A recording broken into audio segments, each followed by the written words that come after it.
evening, my friends. It's time to continue the story of Jack the Pumpkin King.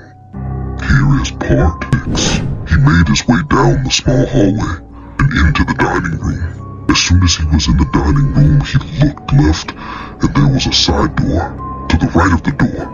And through the entire wall of windows, the sun reflected bright off the chrome-covered vehicles clogging the small parking lot.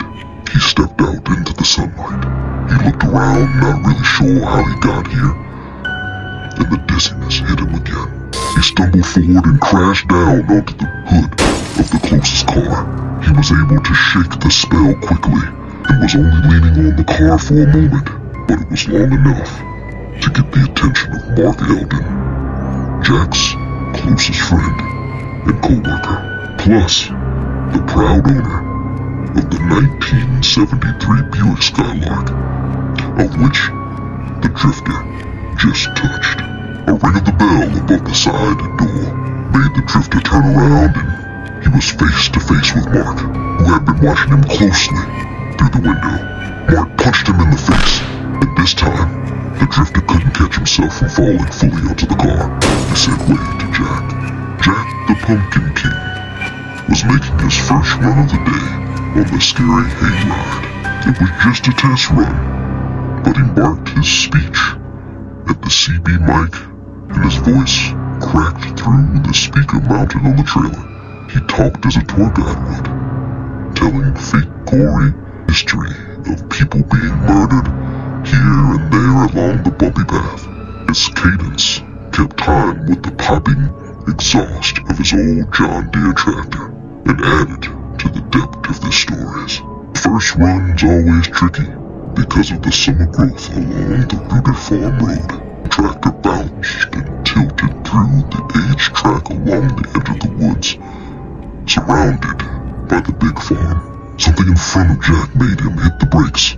It looked like a person lying in the road. He yelled out, "Hey there!" The person moaned and lifted their head, and Jack recognized him as his farmhand, Bill. Bill was known to get drunk on the job. That's exactly what happened. Jack sighed and stepped down from the idling John Deere, and he waddled over to help Bill to his feet. He walked him over and around the trailer and seated him on one of the benches mounted to the bed. He then climbed back in the seat with a grunt, and off he went. He made it back to the main area of the parked tractor to wait for the night's activities. He climbed down and turned to the trailer. He wasn't surprised to see Bill was missing. Jack shrugged, headed to the barn, and said to no one, "Oh well, he's an adult." We segue back to the drifter. The drifter slid off the polished front fender of Mark's Buick and landed on his stomach in the parking lot. The world was spinning. Another violent shake hit him and had him wiggling on the uneven pavement. Burgundy brick showed through the broken pavement in spots. Burgundy brick shone through the broken pavement in spots. Mark stood waiting for the man. "Get up!" he shouts at him as he readies himself with his fist up and ready. The drifter opened his eyes, grabbed a loose brick out the cracked pavement, and he laughed. He spun around with blinding speed.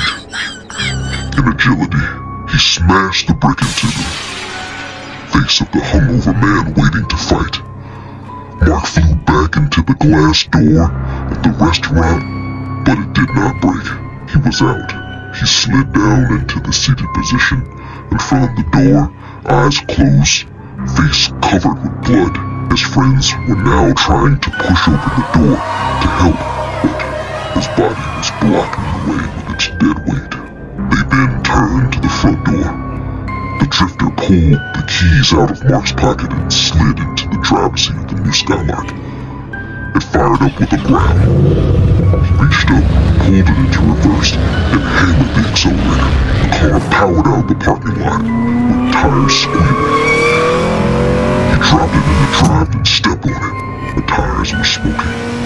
Bits of gravel and loose bricks sprayed the parked cars. He swung out right into oncoming traffic on 16th Street, nearly missing a car pulling out of the parking lot. He drove to the bottom of the hill, a large open area under construction. You can see at a glance. He saw a sign that read, "Future Site, South Park Mall, home of your favorite Montgomery Ward." He pulled into the new parking lot, drove around until he found some cover next to some unused construction equipment.